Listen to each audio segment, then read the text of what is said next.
Bueno, vamos a orar primero. Si querés guiarnos, vamos a orar pidiendo que Dios sea el que nos enseñe. ¿Por yo?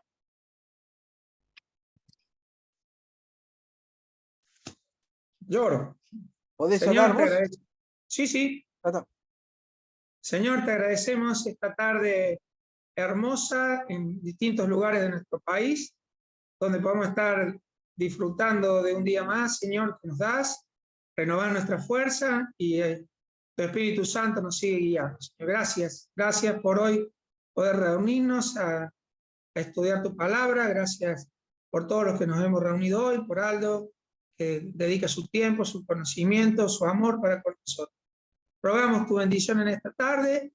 Una vez más ponemos a Omar en tus manos y con alegría, Señor, disfrutamos de verlo participar hoy junto con nosotros. Oramos por su pronta recuperación, que tu Espíritu Santo lo llene de gozo, de vitalidad y pronto podamos verlo en su casa. Gracias por esta tarde.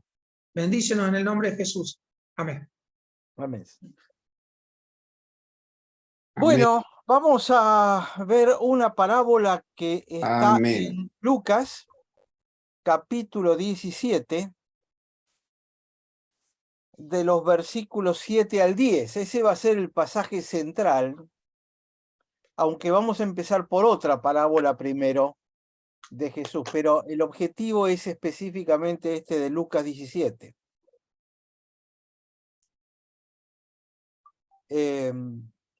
Vamos a leerlo como para que se puedan ubicar en dónde estamos. Lucas 17:7 dice: ¿Quién de ustedes, teniendo un siervo que ara o apacienta ganado, al volver él del campo, luego le dice, pasa, siéntate a la mesa? ¿No le dice más bien, prepárame la cena, cíñete, sírveme hasta que haya comido y bebido, y después de eso come y bebe tú? ¿Acaso le da gracias al siervo porque hizo lo que se había mandado? Pienso que no.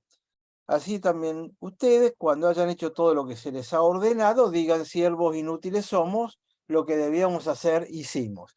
Díganme que no conocen esa frase, que nunca la escucharon en una predicación o en un estudio bíblico. Siervos inútiles somos, y lo repetimos como si fuéramos loros, y no siempre estamos entendiendo los contextos en los cuales lo está diciendo.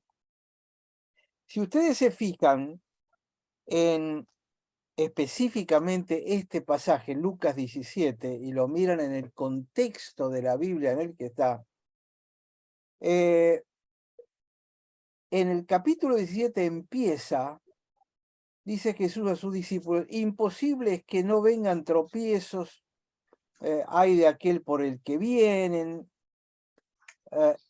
Y el versículo 5 dice, dijeron los apóstoles al Señor, aumentanos la fe. Aquí está la clave para poder entender de qué se trata la parábola de hoy. Los apóstoles le dicen al Señor, aumentanos la fe. Es decir, es como que Jesús le había pintado un cuadro tan difícil, porque en el versículo 2 dice, mejor le fuera atarse al cuello una piedra de molino, arrojarse al mar antes que tropezar a estos chiquititos. Los discípulos ahí se asustan. Entonces, aumentanos la fe. Ustedes se acordarán que el concepto que hemos manejado de fe no es la fe intelectual, la fe de la mente, sino que la traducción en el concepto hebreo es la fidelidad. La raíz de la palabra emuná o amuná, que es en hebreo, que se traduce como fidelidad. Para el hebreo, la palabra fe, como nosotros la concebimos con nuestra mente griega, no existe. Empecemos por ahí. Ese concepto etéreo, tengo fe y no te curás porque no tenés fe, todo ese tipo que utilizamos la palabra fe de esa manera, es un concepto totalmente abstracto que no existe para el hebreo. La palabra en hebreo que se traduce correctamente como fidelidad, la raíz de esa palabra tiene que ver con permanencia, algo que se sostiene, que es permanente, que dura, no es una cosa pasajera. Tengo fe, no tengo fe. Tengo fe, perdí mi fe. Ahora recuperé la fe, ahora la perdí. No es así. El concepto, la raíz de la palabra fe tiene que ver con perseverancia, con constancia, con seguir ahí, con no diluirse, sino sostenerse en el tiempo. Por eso la palabra fidelidad describe mucho mejor el concepto de fe que acá los discípulos le están diciendo a Jesús. Bueno, aumentanos, aumentanos la fe.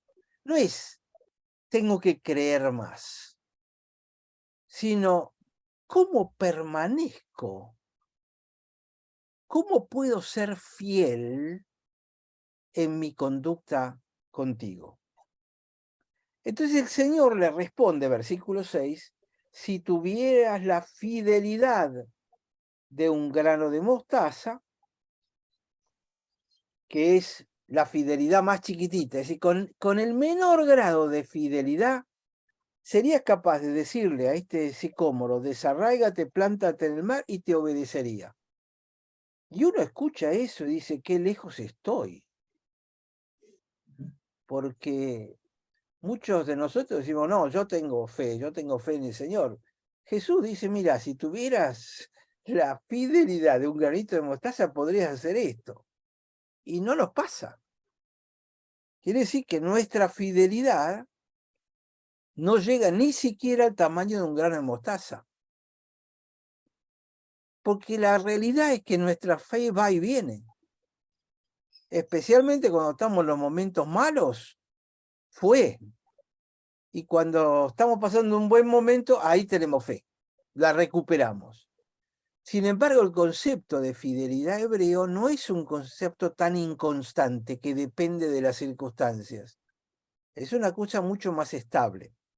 Entonces, a propósito de este concepto, bueno, aumentanos la fidelidad. ¿Cómo podemos ser más fieles?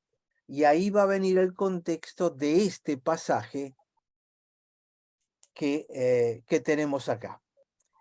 Pero Aldo, sí, me parece importante ahí. El concepto de hebreo queda clarísimo, pero evidentemente Jesús le está hablando a los discípulos que en su humanidad luchan con esa inconstancia todo el tiempo. Por eso le habla de claro, semilla de mostaza. ¿Así? exacto, exacto. Por eso es que antes de analizar este pasaje, vamos a analizar otro que está en Lucas capítulo 12.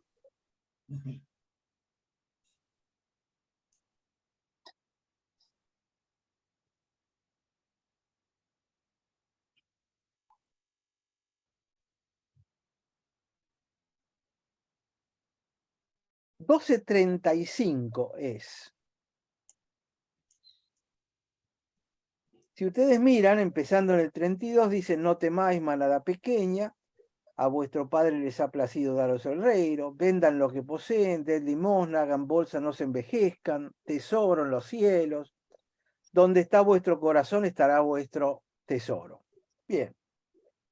Y viene el siervo vigilante. El Señor le enseña a sus discípulos este concepto. Dice, estén ceñidos vuestros lomos y vuestras lámparas encendidas, y ustedes sean semejantes a hombres que aguardan a que su Señor regrese de las bodas para que cuando llegue y llame, le abran enseguida. Bienaventurados aquellos siervos a los cuales su Señor cuando venga halle velando. De cierto les digo que se ceñirá y hará que se sienten a la mesa y vendrá a servirles. Entonces él viene, Jesús viene, está hablando de manada pequeña, hagan tesoro en el cielo, y lo otro, y estén pendientes de esto, concepto que de alguna manera está relacionado con el tema fidelidad. Es decir, estén pendientes, sean fieles. que cuando Él venga, y si ustedes están listas, ¿saben lo que va a pasar? El Señor se ceñirá y hará que se sienten en la mesa y Él los va a servir. Él les va a servir la mesa. Y 38, y aunque venga a la segunda vigilia, es decir, después de las 3 de la mañana, y aunque venga a la tercera vigilia, si los hallare así, bienaventurados son aquellos siervos. ¡Wow! Yo, discípulo, Jesús me está enseñando en el capítulo 12, me estuvo hablando del afán y la ansiedad que tiene que ver con el Sermón del Monte. Hacete tesoros en el cielo, no en la tierra. Estate vigilante y yo te voy a servir. Esto, de alguna manera, estimula al discípulo a pensar, qué importante que soy. El propio Jesús, el propio Dios me va a servir. Yo soy el destinatario de sus bondades. ¿Viste? Es esa expresión de que te levanta y te hace sentir sumamente importante. El Señor está por venir. Dice, estén ceñidos vuestros lomos y vuestras lámparas encendidas. ¿Qué significa estar ceñidos? Vieron que antes se utilizaban esas curas, la ropa como usan los curas, esa falda larga. Estar ceñido significaba levantarse estas faldas y se las atan en la cintura para que no molesten, para poder caminar con libertad. Yo me acuerdo cuando fui a entrenar con el Instituto Haggai, algunos africanos utilizaban este tipo de ropa y para jugar al fútbol se subían las faldas, se la ataban en la cintura para poder correr y patear la pelota. Entonces, eso es ceñírselas. Pero al llegar el Señor les va a decir algo increíble que no es pensable. Jesús le dice, yo vine a servirlos. ¡Wow! Realmente uno tiene que estar más o menos maduro para entender lo que Jesús está diciendo cuando que Él vino a servir. Porque podemos tomarlo como Aladino, el genio de la lámpara, como el que me viene a servir. Entonces, yo mando, Él obedece.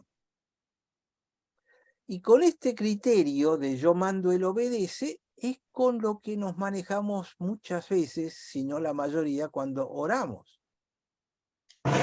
Señor, vos sos bueno, lo otro, necesito, saname, dame un auto nuevo, que mi hijo tenga trabajo. Señor, mi hijo está enfermo.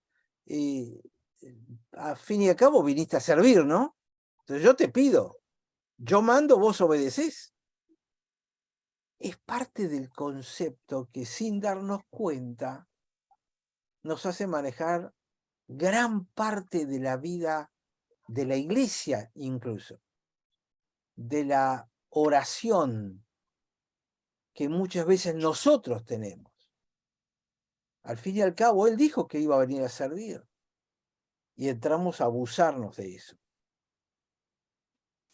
Fíjense que lo mismo, si uno analiza cuando Jesús entra en el aposento alto, Juan capítulo 13, y lo primero que hace es ceñirse la toalla y lavarle los pies a los discípulos.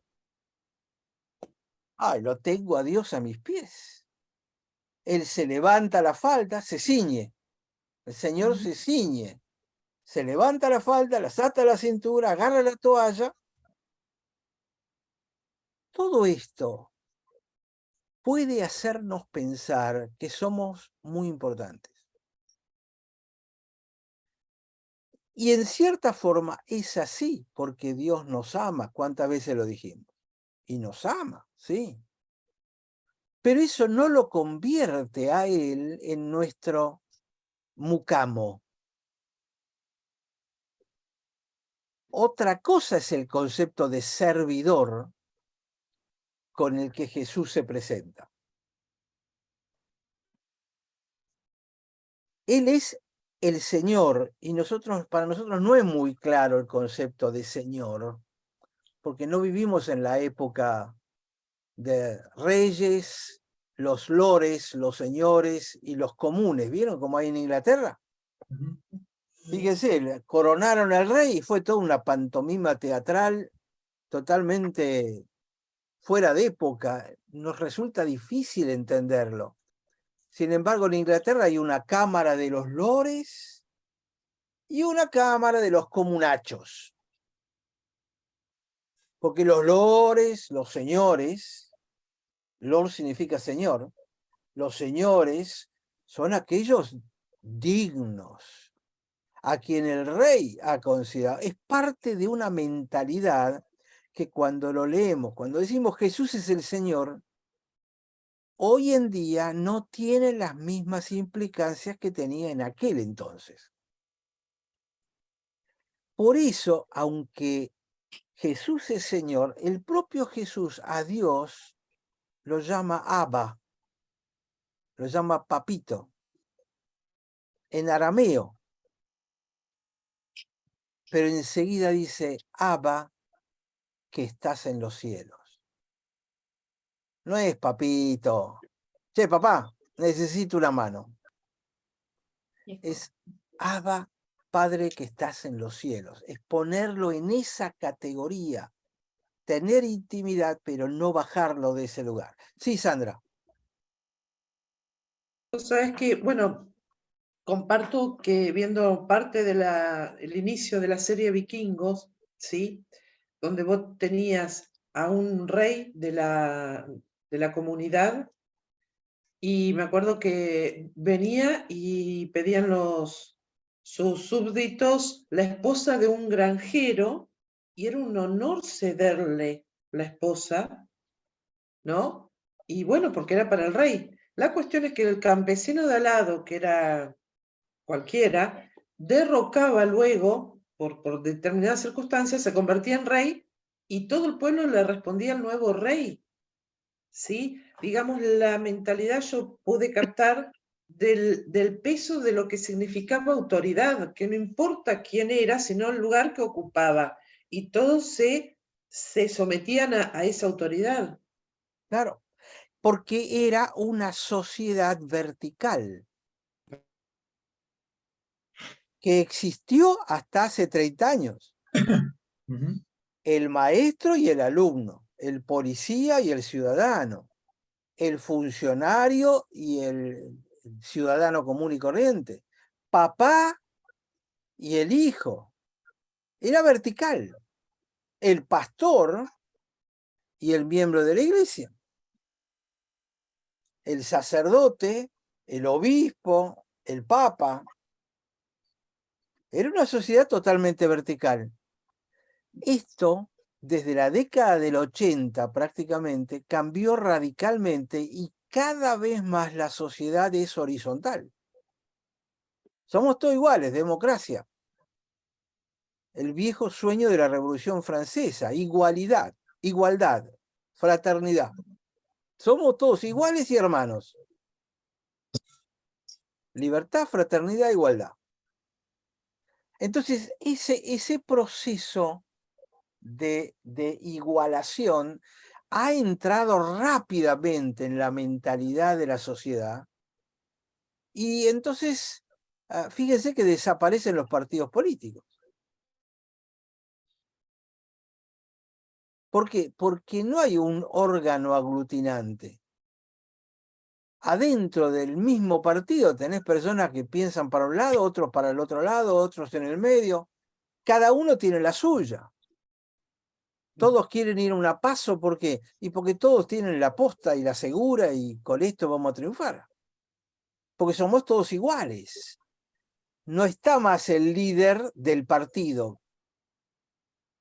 Es decir, me parece que la Argentina está luchando con ese concepto Sí. en este momento. Entonces, pero esto forma parte de un concepto que se fue perdiendo rápidamente Y esto hay que tenerlo en cuenta cuando hacemos evangelismo, por ejemplo. Porque no lo podés seguir haciendo con el viejo estilo. El viejo estilo era vertical. Ahora, parece incoherente esto de Abba, Padre, que estás en los cielos, porque son dos categorías totalmente diferentes. ¿Cómo puedo tener a un papito en los cielos? Y sin embargo es bíblico y es real. Pero el hecho de que Dios se presente como papito y que yo lo pueda tratar como tal no significa que ya somos amigos e iguales. Es más, Él me llama amigo. Dice, ustedes ya no van a ser más mis discípulos, ahora se van a ser mis amigos. Si hacen lo que yo les digo. Es decir, Él sigue conservando el orden vertical. Chicos, yo soy papá, pero estoy por arriba, ¿eh? No cambien la cosa. Ahora, cuando uno está viendo esto en Lucas 12, los discípulos, escuchándolo, pudieron empezar a sentir, nosotros somos realmente importantes. Lo nuestro cuenta. Es más, en algún momento cuando Jesús dice, ¿y ustedes quién dicen que soy? Sale Pedro, dice, tú eres el Cristo, bla, bla, bla.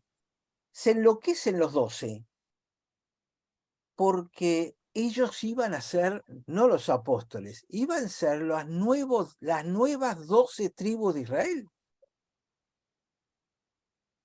Acuérdense que de las 12 tribus de Israel, 11 se habían perdido, la única que quedaba eran los judíos. Cuando Y a su, Jesús los llama y llama 12, no es casual para los discípulos.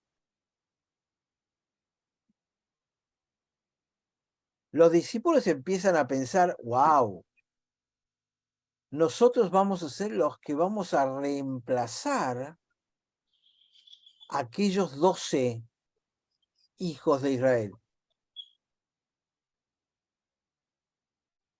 Y cuando Jesús fíjate, dice, yo Aldo, voy a venir y los voy a servir, wow, ¿cómo los parás? A gente que no tenía el Espíritu Santo todavía. Dime.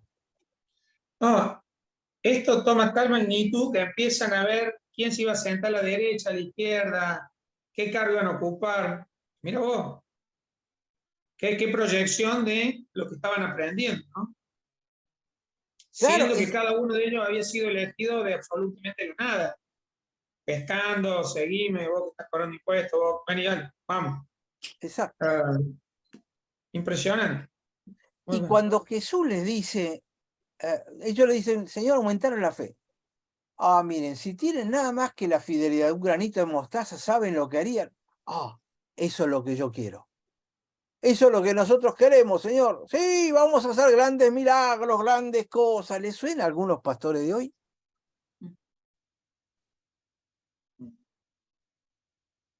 Porque en ti haremos grandes logros y esto y lo otro.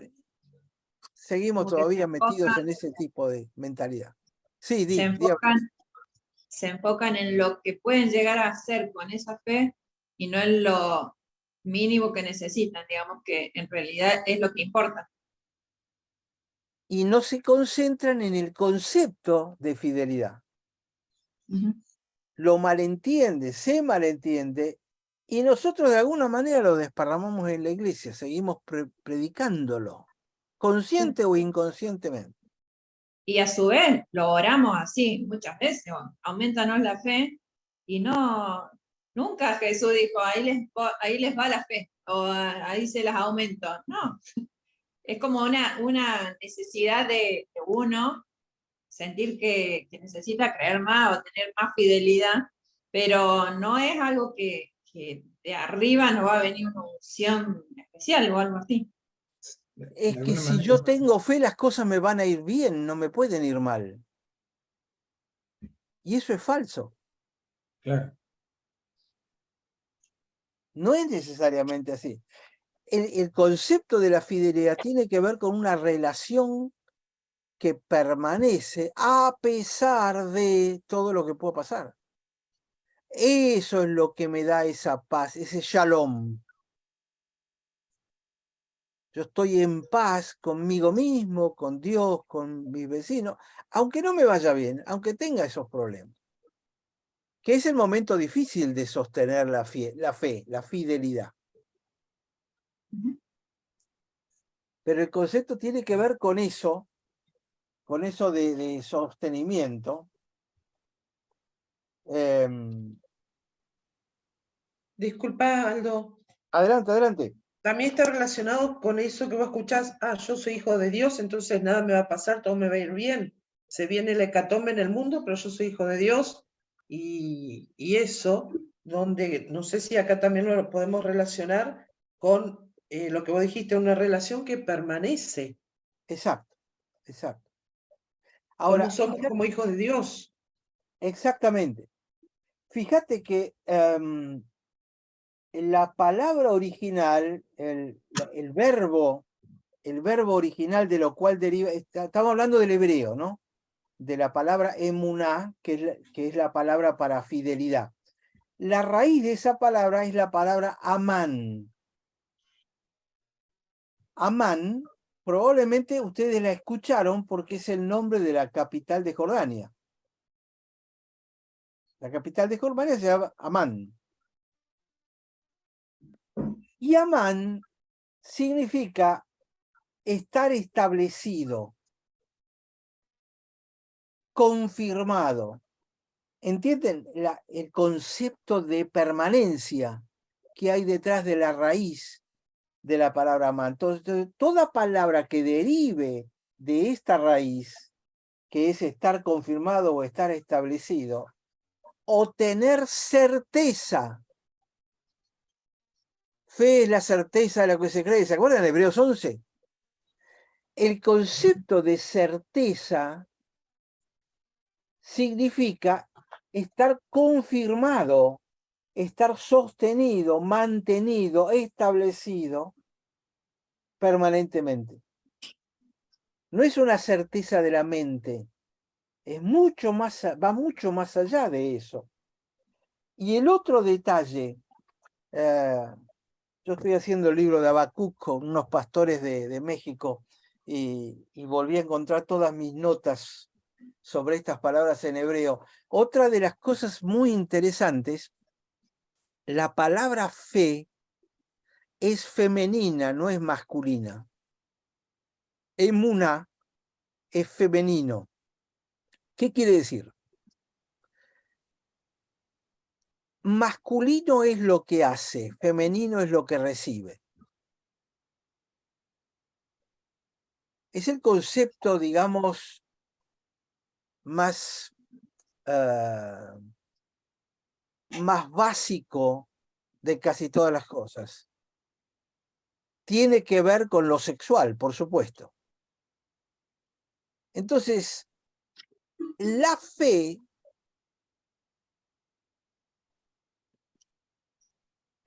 macho es la fe que hace.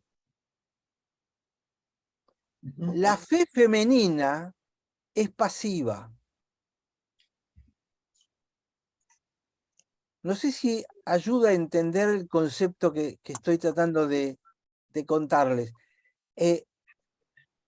Nosotros la fe la predicamos como una cosa que yo tengo que ejercerla activamente, donde yo estoy haciendo algo. Pero el concepto no es exactamente ese, el concepto es la fe, la fidelidad es recibir la relación que me está siendo conferida. Si me permiten ponerlo de alguna manera o medio bruta, el macho es Cristo, la iglesia es la esposa.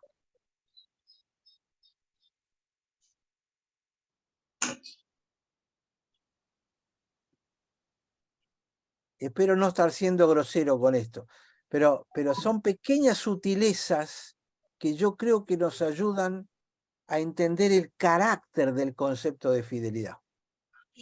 Bueno, Aldo, hoy un concepto así, de definir la fe femenino y masculino en la sociedad presente, explota. Pero escúchame esto, escúchame lo que me acabo de dar cuenta. Mis hijos están educados en una universidad donde ya no hablan de masculino y femenino. Entonces su cultura y la cultura de hace 10 años atrás y de los próximos para adelante, va a llegar un momento que no van a entender el concepto de masculino y femenino. Lo van a entender más sexualmente, nada más, y ni siquiera todo mezclado, sino va a ser... y eso es diabólico terriblemente, no entenderlo, el rol masculino y el rol femenino. Es una estrategia terrible, porque, mira, nunca se me ocurrió esto de la fe, pero te desenfoca aún entender el concepto de fe. Imagínate de acá a 20 años que alguien le diga una emuná femenino, y te dice, ¿qué es femenino? No van a tener problemas con la palabra emuná, sino con el problema femenino. Es fuerte. Fíjate que cuando Dios crea al hombre, dice claramente, varón y hembra los creó. Sí, sí. Entonces uno puede hablar por ahí de activo o pasivo. La fidelidad es pasiva. Por supuesto que la tengo que ejercer, Claro. pero la fidelidad es un sometimiento mutuo. Es lo que dice Pablo respecto al matrimonio y a los padres e hijos y a los amos y esclavos. El pasaje ahí en Efesios comienza diciendo, someteos los unos a los otros. Y ahí empieza, mujer, somete a tu marido, maridos amen a sus esposas. Hijos obedezcan, padres no los enfurezcan. Pero todo arranca con el someteos los unos a los otros, absolutamente pasivo.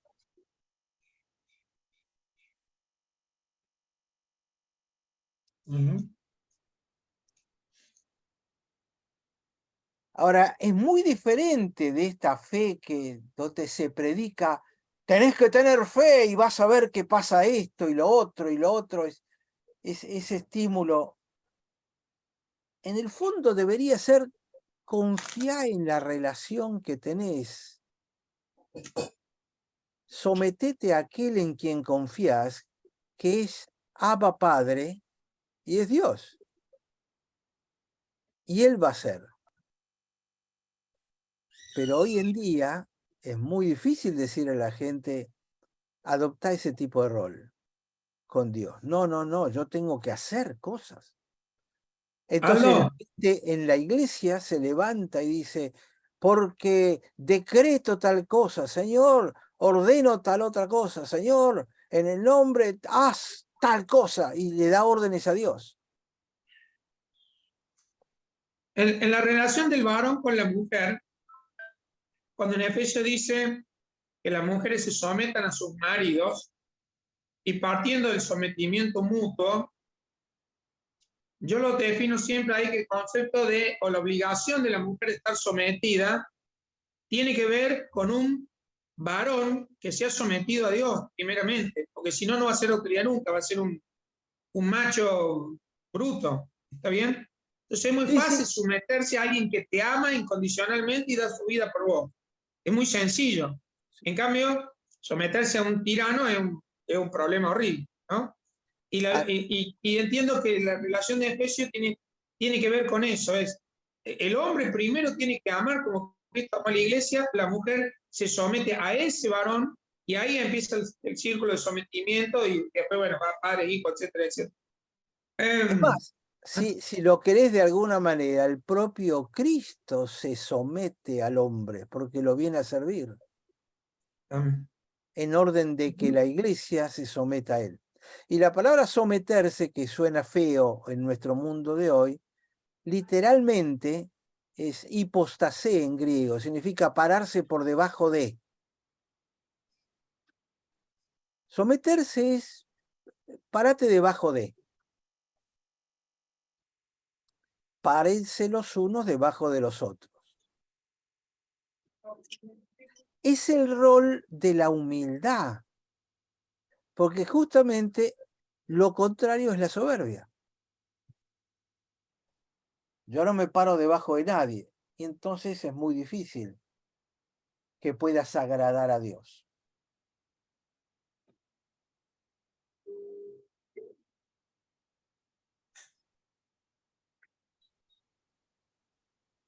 ¿Estamos?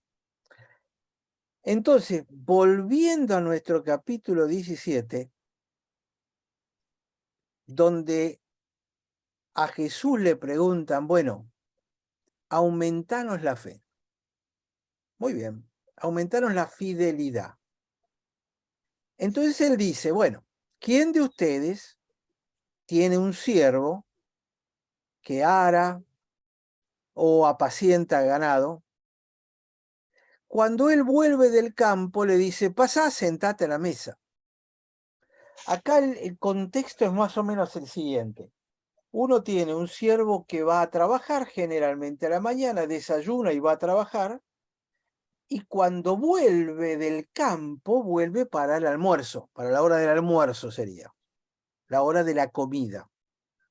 Dice, bueno, cuando él vuelve, si es mi siervo, él estuvo sirviéndome en el campo, estuvo arando, estuvo apacentando ganado, pero ahora que vuelve, que viene a la casa, que ya terminó su tarea en el campo, tiene que seguir sirviendo. Para eso está, para eso es el siervo. Entonces no va el amo a servirle la comida. Entonces, ¿en qué consiste el servir? Es siervo arando, es siervo apacentando ganado, es siervo sirviendo la comida, preparando la comida y sirviéndola. Sigue sirviendo. Este es el concepto de fidelidad, sigue sirviendo fielmente. Él aró fielmente, apacentó ganado fielmente, y ahora vuelve y fielmente va a preparar la comida y fielmente va a servir a su amo. Entonces, aumentanos la fidelidad. Bueno, tenés que hacer lo que hace este hombre. Serviste a la mañana, bárbaro. Ahora seguís sirviendo al mediodía. Ahí vas a estar aumentando tu fidelidad. ¿Por qué? No podés ser fiel a la mañana y no al mediodía. Porque la fidelidad es la constancia, es la permanencia del servicio. Por eso le dice Jesús, no le dice más bien prepárame la comida. Ustedes tienen ahí en Reina Valera la cena. En realidad no es la cena.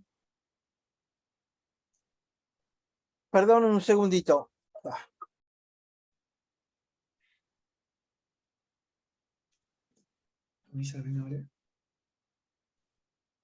Todo junto hoy.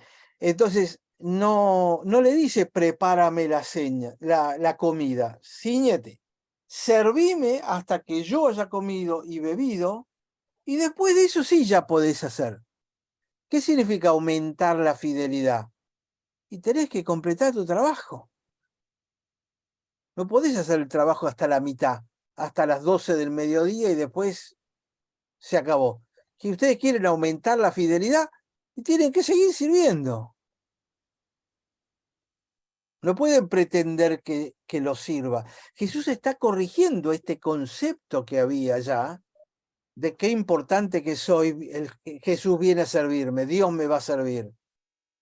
Los discípulos dicen, pero esto es muy difícil, ¿cómo hago para tener más fidelidad? Y seguí sirviendo. Pero estoy cansado, seguí sirviendo. Así vas a tener más fidelidad. 17:9. ¿Acaso le da gracias al siervo porque hizo lo que se le había mandado? ¿Qué tenía que hacer el siervo? Ir a la mañana, arar el campo, después ir, cuidar el ganado, después volver, preparar la comida, después servir. ¿Le tengo que dar gracia? Es decir, ¿ha hecho algo especial que merezca que yo le dé un premio extra? ¿O era parte de sus obligaciones?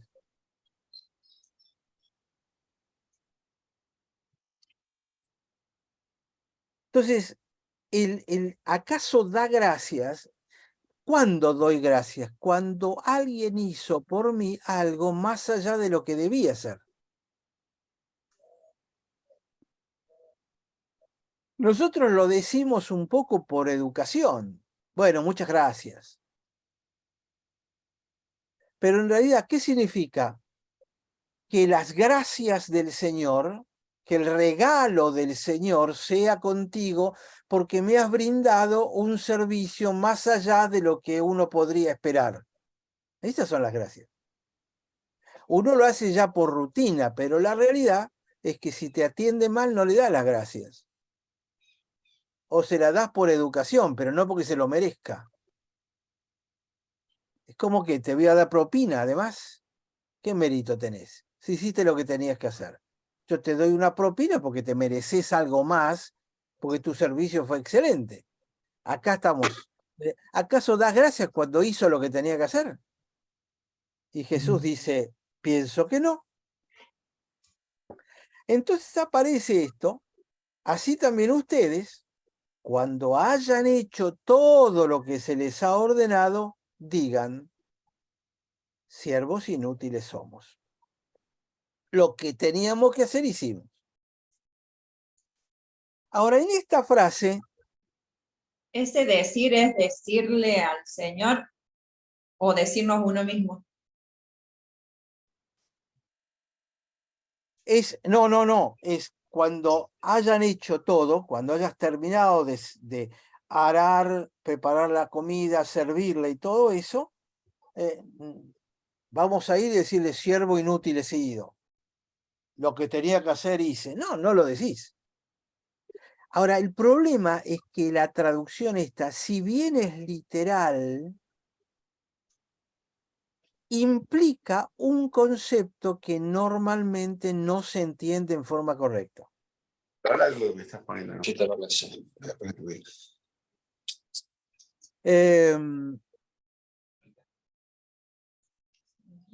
Sí. Lo que Jesús está diciendo es no somos iguales.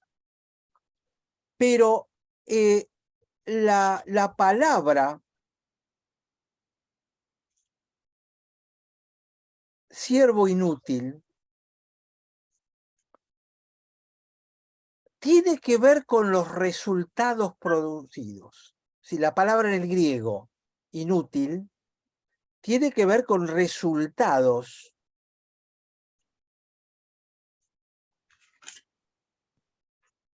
Kreioi significa útil, akreioi significa inútil. Entonces está bien traducida. ¿Pero qué significa inútil? Repetí de nuevo las dos palabras, Aldo, por favor. No alcancé a copiar. Kreioi, que es en el griego, significa ser útil o cosa útil. Akreioi es falta de utilidad. ¿Cómo se escribe acreyoi? ¿Así como suena? Sí, sí, sí. La C es una X, pero no importa, es akreioi, para entenderlo. Entonces, la palabra inútil, si yo te digo, José, sos un inútil, Sí. y vos has arado el campo, has atendido el ganado, hiciste la comida, la serviste, y te digo, inútil, ¿qué pensás? Claro. Una ofensa. Que no sirvo. Yo. O que no hiciste lo que tenías que hacer. O que no tenés valor, sos un inútil. Bueno, Entonces, si bien la palabra está correctamente traducida, cuando uno va al valor de la palabra, cuando a nuestra gente le enseñamos a decir soy un inútil, lo único que estás logrando es desmoralizarlos, tirarlos abajo, decirles que sos bueno para nada, que no servís para nada y que en el fondo sin vos la vida podría seguir perfectamente bien. ¿O me equivoco? Claro. Ahora, Es lo mismo que la palabra éxito. tiene un concepto similar. Pero la palabra éxito viene de salir de una situación. Tuve éxito cuando terminé una situación y paso a otra cosa. En cambio, nosotros lo tomamos como el éxito, como soy lo más. Y el fracaso, como que yo soy un fracasado, y no, el fracaso es algo que salió mal y hay que hacer de nuevo. Exacto. Tiene mucha correlación con eso. Entonces la pregunta es, cuando vos le enseñás a tu congregación a decir, siervo inútil he sido, ¿quién puede servir con un sentimiento semejante? Claro. Está totalmente desmoralizado. Bueno, pasa mucho, ¿eh? ¿Le debe algo el amo por lo que hizo? No, no le debe nada. Lo que quiere decir esta palabra allí, la traducción correcta, siervo inútil somos, no ha hecho nada más allá de lo que debía haber hecho. Entonces no tiene mérito extra. Sí. Pero no quiere decir que no tiene mérito lo que hizo, porque sirvió. Y sirvió fielmente. Y eso está bien y es bueno. No puede reclamar uno ser, fui de provecho. Mirá lo que hice por vos. Viste, muchas madres le dicen a los hijos, mirá lo que hice por vos. Y lo que hiciste lo que tenías que hacer hecho, era la madre y el padre. ¿Qué más querés? Hiciste lo que tenías que haber hecho. Pero tampoco podés decir, soy una madre inútil porque no hice aquel extremo. No es así.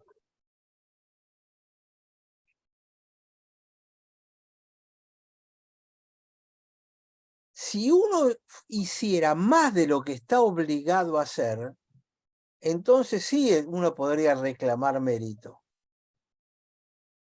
Pero cuando Jesús dice, sean fieles, hagan aquello que se les pide, pero no pretendan que lo que están haciendo merece una recompensa de salud, de bienestar, de dinero, de prosperidad, de lo que se les ocurra. ¿Quieren aumentar la fidelidad? Hagan lo que se les pide. Uno lo que sí puede decir es, Señor, no me debes nada. ¿Vieron? En castellano le decís gracias y la persona que dice, por nada o de nada. No, gracias, mereces un regalo por lo extra que hiciste. No, no, de nada, si yo no hice nada extra. Es el diálogo de todos los días. Ahora, fíjense cómo una traducción insuficientemente explicada nos puede llevar a este concepto. Siervo inútil soy, lo que debíamos hacer hicimos, pedazo de bestia soy, no sirvo para nada, soy una porquería, haga lo que haga. O cuando haces, si te portás bien, Señor, mirá lo que hice, ¿cómo ahora voy a estar enfermo? ¿Cómo me va a faltar trabajo? ¿Cómo? Te cambia la perspectiva. Una palabra bien traducida literalmente, sobre todo para los que son tan literalistas y no entienden el concepto que hay detrás. Cuando el Señor está enseñando entonces a aumentar la fe a sus discípulos, dice, bueno, mire, para empezar a ser fieles, ¿quieren ser más fieles? Hagan lo que se les pide. Y no pretendan que hay mérito ahí. No hay mérito extra. Eso es lo que tenían que hacer.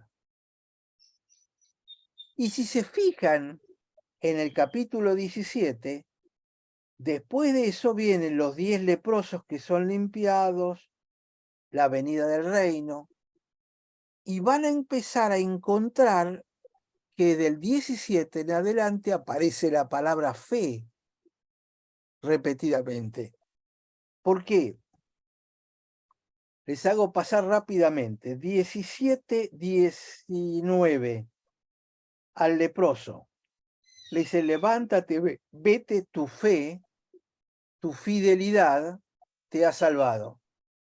¿Qué fue? Él había ido y se volvió en el camino, le volvió a dar gracias a Dios. Tu fidelidad le está enseñando a los discípulos qué es fidelidad.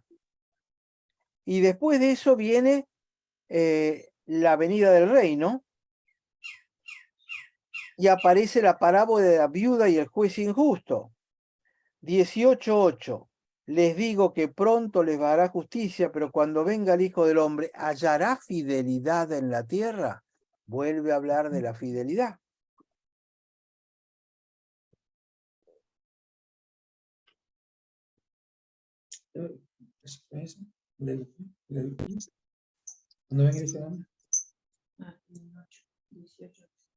En el joven rico, 18:18, fíjense, 18:21, dice, Señor, todo esto lo he guardado desde mi juventud. Es decir, he hecho aquello que tenía que hacer.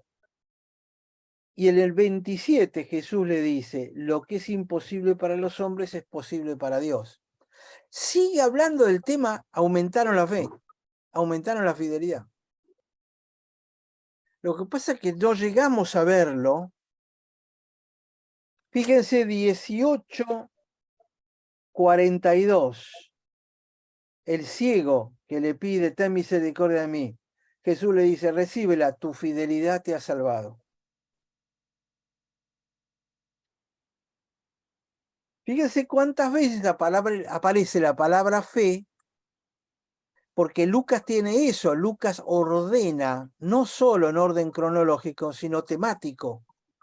El tema que habían planteado los discípulos es, queremos tener más fidelidad. Bueno, yo les voy a enseñar.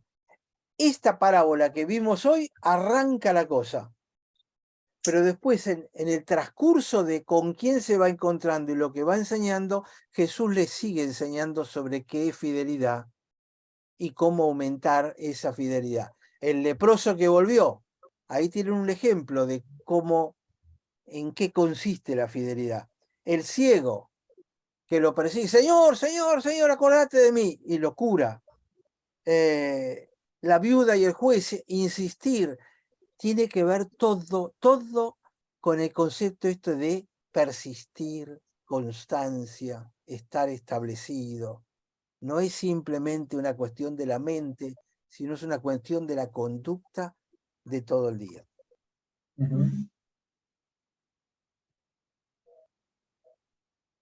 Entonces, lo que hacemos no lo hacemos porque buscamos recompensa. Dios nos está ofreciendo una relación. ¿Qué es la fidelidad? Es una relación que Él tiene con nosotros y que nosotros tenemos con Él. Nuestro servicio a Él es por gratitud porque Él nos sirvió primero. Las recompensas no es porque las merecemos. La recompensa la recibe el que no las busca.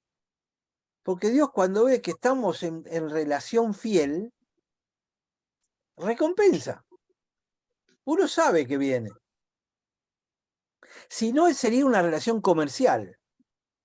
Bueno, yo hago esto por vos, así que vos haces esto por mí. Pero acá no hay una relación comercial, no es un contrato que yo firmo con Dios cuando lo acepto, sino que establezco una relación que se hace por amor.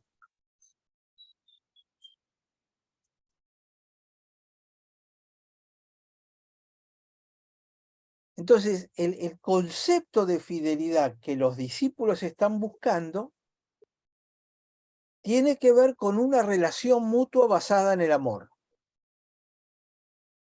donde Jesús me sirvió primero y ahora lo sirvo yo. La relación es por amor, no puedo pedir de más, y tampoco te creas que porque tenemos una relación podés abusar de ella. Sería el resumen un poco de todo el tema.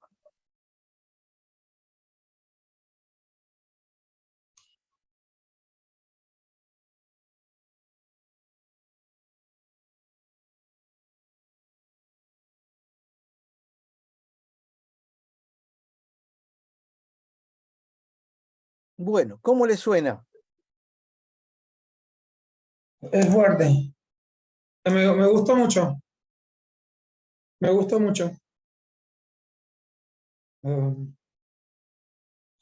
Recién escribí, Yo creo que no es el concepto este de siervo inútil he sido un concepto para decir una vez en la iglesia y ya está, ya lo entendieron.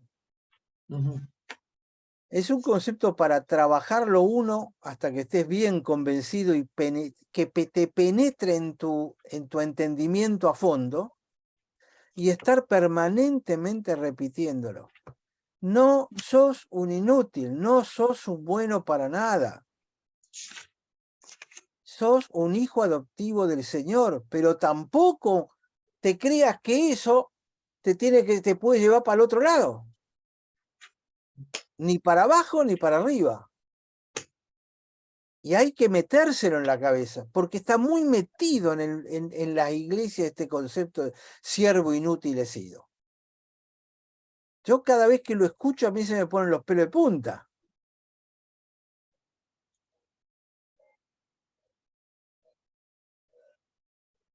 Ibas a decir algo, me parece. ahí te digo, En realidad, cuando la gente por ahí usa el siervo inútil, es porque realmente se ha portado mal o ha hecho las cosas mal, y por eso lo dice, pero en realidad, digamos, también tiene como una connotación negativa, entonces por eso lo toman pensando es porque hicimos todo mal. Pero me parece que también está ligado a cuando Jesús lava los pies y dice, lo que hago ahora no lo entienden, o sea, no lo entienden ahora, pero lo entenderán después. Y bueno, creo que es parte de ir entendiendo estos conceptos que nos toca ahora. ¿Te das cuenta qué concepto básico es este? Porque no estamos hablando de alta teología, estamos hablando de principios absolutamente. ¿Qué es lo que tienen las parábolas? Las parábolas nos enseñan conceptos básicos, pero yo creo que nos reestructuran la mente sobre conceptos básicos, ¿no? Porque somos humanos y los deformamos. Aldo, yo quería contar algo que me abrió un poquito la cabeza ahora y vos conocés mi forma de pensar en muchas cosas. Cuando hablabas de ser inútil y hablabas del mérito, que en hacer lo que hay que hacer no tiene ningún mérito. Mérito tiene el que hizo por demás, al cual se le da gracia por lo extra que hizo, ¿no? Y yo ahí anoté algo que me parece interesante. Puse, tener un mérito es hacer de más, no hacer mucho. O sea, tener un mérito no implica la cantidad que hagas, sino cuando haces algo por encima de lo que tenías que hacer. Y eso para mí también es una revelación. Uno dice, en el servicio yo hago muchas cosas y no tiene que ver con la cantidad, un mérito, por llamarlo así. Y por otro lado, concepto ya aprendido, no hay mérito que yo pueda hacer para que cambie mi condición de hijo, de siervo, de obrero o de pastor. O sea, no se trata de un mérito mío la salvación. Entonces, me parece que definir también mérito en una sociedad hoy tan conflictuada con la palabra mérito nos mueve un poco la cabeza a ubicarnos en el joven rico, por ejemplo. Yo considero mi pensamiento actual es, che, el joven rico era un tipazo, un tipo hizo mérito, fue fiel, tenía plata, pero además fue fiel, cumplió los mandamientos. Hay que tenerlo en cuenta ese muchacho. Y hizo lo que tenía Creo que que se hacer. resume en este concepto. La relación que tenemos con Dios no es una relación comercial. Sí, lo noté, me gustó mucho. Porque justamente, ¿cuántas veces hacemos cosas y la intención del corazón al servir al Señor es una relación comercial? Mirá lo que te estoy dando, ¿eh? Y aprovecharse de eso. No, la relación que tenemos es yo doy lo mejor porque Él dio lo mejor. Pero muchas veces lo sobornamos a Dios con nuestra gran dedicación a la obra.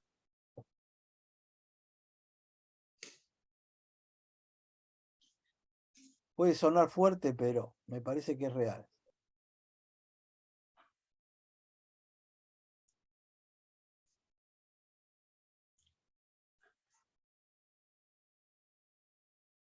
Ahí tenés un buen sermón para dar.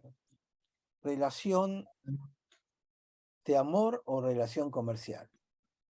Sí, Es el matrimonio también, ¿no? correcto. Hoy en día muchas de las parejas ahora son parejas porque tienen una relación comercial, ¿no? Es una Pero relación. bueno, sí, no me separo porque no me conviene, me caso porque me conviene, así. Exacto. Es fuerte, ¿eh? Es muy Es muy fuerte. caro divorciarse, ¿viste?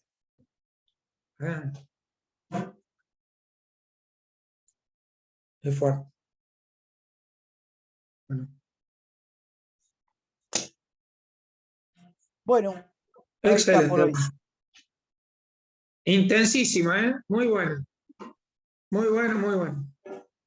Bueno, ¿cerramos acá? Sí, señor. Bueno, excelente todo. Muchas gracias, Aldo. Quiero terminar orando, ¿puede ser? Sí, ¿Está? Rodolfo ahí creo que quería decir algo, ¿puede ser?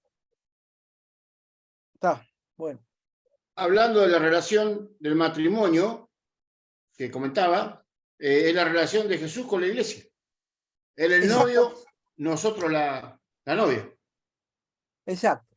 Y Pero esa claro, relación que tiene que convertirse en relación y no relación comercial.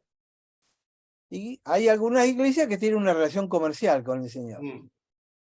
Casi de Cuanto más dinero pongas, más vas a recibir. ¿Eh?